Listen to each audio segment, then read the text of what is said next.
When people talk about Resident Evil, they think about Umbrella, the corporation that changed everything. But here's the thing.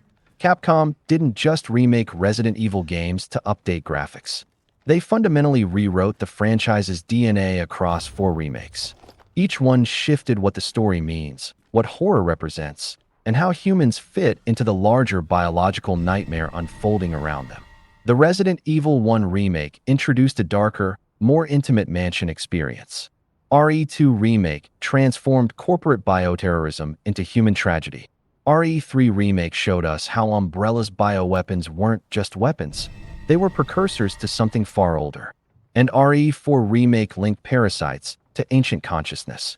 Then RE7 and Village took that consciousness and made it the primary threat, not corporations, but ancient life seeking to merge with human biology. Now, Resident Evil 9 Requiem is about to bridge all these eras. Welcome back. I'm diving into how 4 remakes systematically transformed Resident Evil's narrative philosophy, and why RE9 represents the culmination of a story that's been evolving since 2002. The 2002 Resident Evil remake for GameCube was the first major reimagining. The original 1998 game was campy, with awkward controls and brief narrative moments. But the remake understood something crucial. Isolation is more terrifying than spectacle. The remake kept the core story. A team of commandos called Stars investigating a mansion as a character itself. The mansion isn't just a building, it's a tomb. Every room whispers danger. The puzzles feel less like game constructs and more like desperate problem-solving in the dark. Narratively, the remake introduced Lisa Trevor, a creature that exists as Umbrella's walking nightmare. She's not an enemy designed in a lab. She's a human victim who endured every virus Umbrella created. Her body is a patchwork of mutations, each strain of virus grafted into her flesh. She's barely human. She's tragic and terrifying because she was once a little girl named Lisa who was kept in the mansion's basement and experimented on for years. This was a crucial shift. Instead of just fighting bioweapons, you're confronting what bioweapons actually are. People turned into monsters by human ambition. But the core threat is still Umbrella itself. You're trapped in a mansion investigating what this corporation did. The horror is institutional. The villain is the structure, the experiments, the cold logic of turning humans into weapons. You survive by understanding the mansion's secrets. Secrets Umbrella kept hidden. When RE2 Remake launched in 2019, it kept the original's police department setting, but fundamentally reframed what the story was about. In the original, Resident Evil 2 was about Leon Kennedy arriving for his first day as a cop. Bad timing. Wrong place. But it was told with distance. You're solving a mystery. Why is the city infected? What did Umbrella do? The RE2 remake transforms this into a story about institutional failure and human tragedy. The orphanage subplot, children trapped in a police station while the city burns, isn't in the original. The remake added it, changing the entire emotional weight. Suddenly, Leon can't save everyone. Neither can Claire. They're trying to help innocent people while a system designed to protect everyone collapses. Chief Irons becomes a window into human darkness. A taxidermist who'd been torturing victims in his office for years, kept secret by a corrupt institution. The game makes you understand that sometimes humans are more monstrous than any virus. And then there's Ben Bertolucci, the journalist investigating Umbrella's crimes. In the original, Ben locks himself in a cell. But in the remake, Ben is begging Leon to let him out. Leon doesn't understand the danger. He makes a choice out of ignorance, and Ben dies. Leon's good intentions don't matter when systems fail. The narrative shift is profound. The remake isn't about defeating Umbrella. It's about surviving the human and institutional costs of what Umbrella created. You're not solving a mystery about a corporation. You're confronting the reality that ordinary people are powerless against systemic collapse. Resident Evil 3 Remake, 2020, introduces something narratively wild. Nemesis isn't just a bioweapon. In the original 1999 game, Nemesis was a mysterious creature hunting Stars members. But the remake recontextualizes him entirely.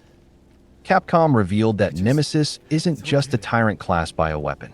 He's been infected with Ini-alpha parasites that allow him to reanimate the dead by injecting them with his own parasitic biology. These transformed zombies look exactly like the Ganado from Resident Evil 4, infected by the Plagas parasite. Here's where this matters for lore. Capcom stated outright that Umbrella's Nemesis project was trying to artificially create the Plagas parasite, the one seen in RE4. This is a massive narrative retcon that links the remakes together. Think about what this means. Umbrella wasn't just creating the T-virus. They were also aware of, and trying to engineer, ancient parasite technology. The parasites they were chasing weren't new discoveries. They were mimicking something that already existed somewhere else. Jill's story in RE3 Remake becomes less about escape the city and more about realize that Umbrella was researching forces they didn't understand. Nemesis isn't a malfunctioning creation. He's the result of Umbrella trying to recreate something older, something more powerful. The narrative evolution is significant. Resident Evil 1 said, Umbrella creates monsters. RE2 Remake said Umbrella's research destroys humanity. RE3 Remake says Umbrella was chasing something ancient that existed before they did. Resident Evil 4 Remake, 2023, deepens the parasitic thread further. The original RE4 was somewhat isolated from the rest of the franchise, set in a Spanish village, involving cultists infected with Plagas parasites, seemingly unrelated to Umbrella.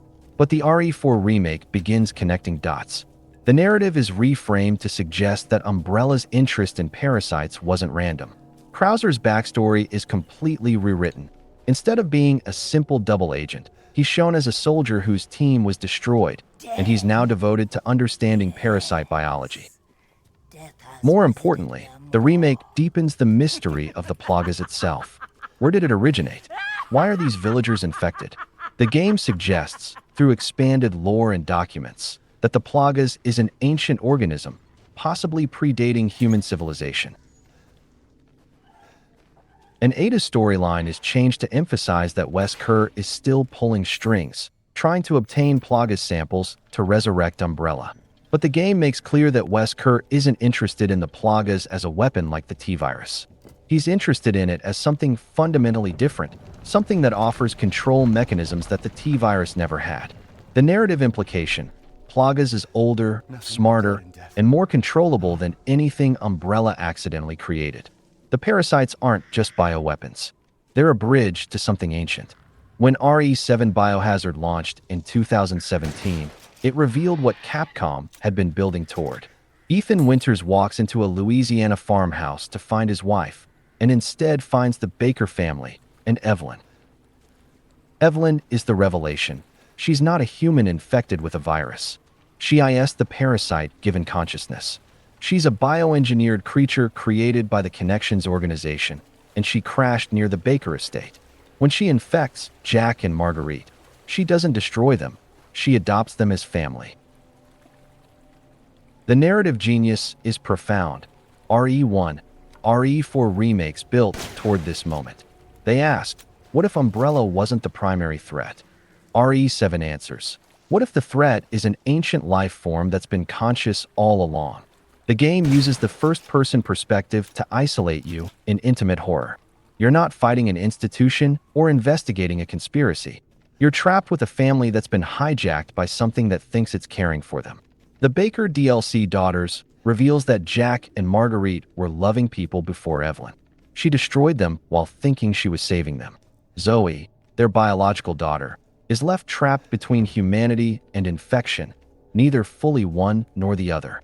She represents what happens when an alien consciousness tries to have a family. The lore shift is massive. Eveline came from samples of an ancient mold organism. The narrative suggests that the Megamycete, an ancient fungal consciousness, existed before humans. Eveline is just one manifestation of it. Who the fuck are you? Resident Evil Village, 2021, expands this revelation to planetary scale. The Megamycete isn't just one consciousness. It's a planetary fungal network that's been dormant for millennia, waiting beneath a mysterious Eastern European village. Mother Miranda discovered it centuries ago and achieved communion with it. Through the Megamycete, She gained the ability to transfer consciousness, to control parasites, to transcend human limitation.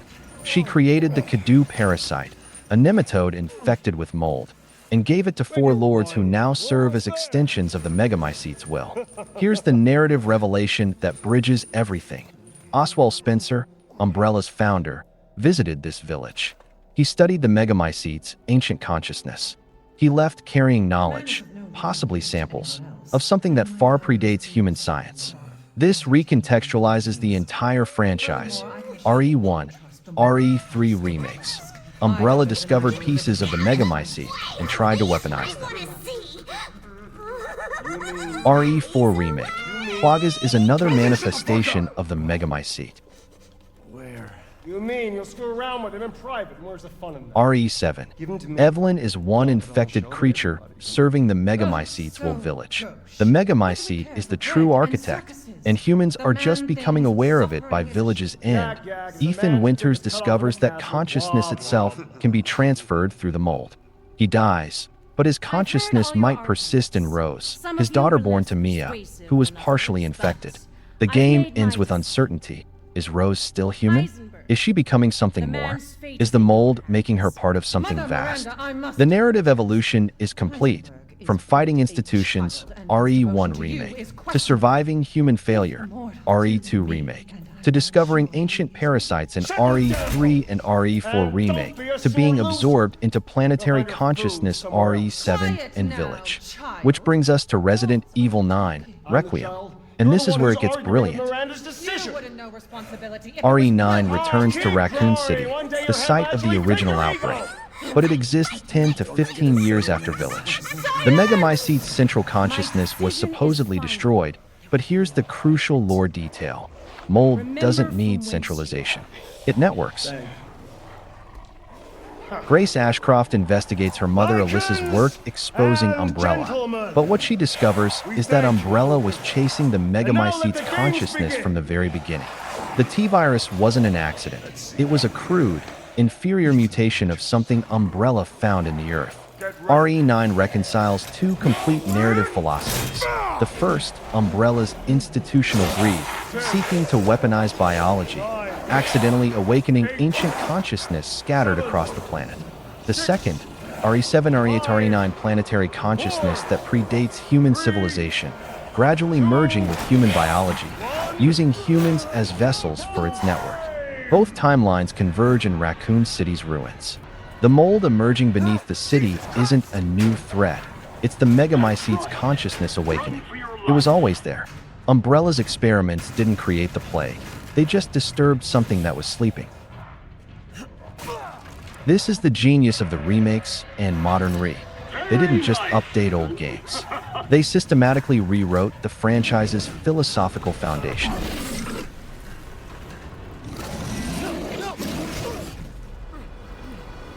RE1 remake, RE3 remake, humans versus institutional greed RE4 remake. Humans discovering ancient parasites RE7.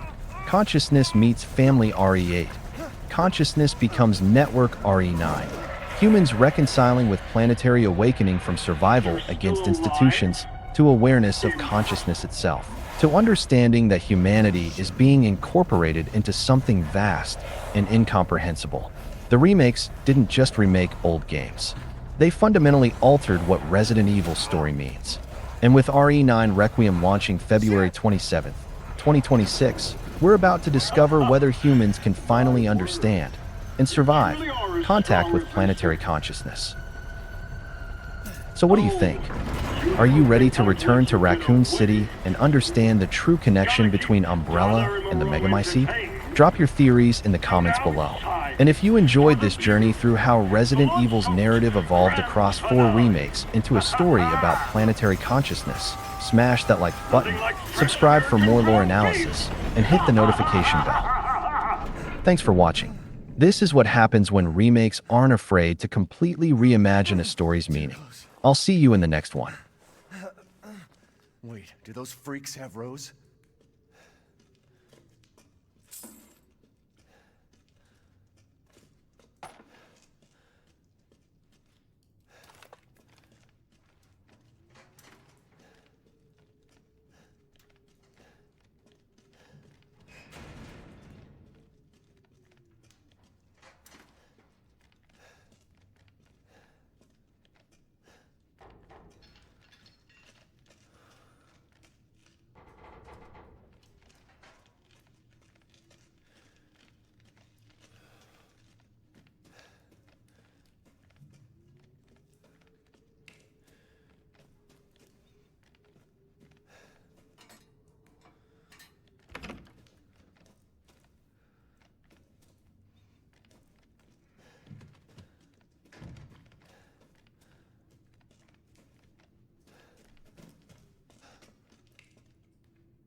I've been waiting for you, Mr. Winters. How do you know my name? Anyone who is anyone has heard of the likes of you. A hero searching for his daughter. Though I must say, that castle arouses suspicion. Yeah, and so do you. I am but a humble merchant. Here? Oh, forgive my manners. Call me the Duke. Now to business.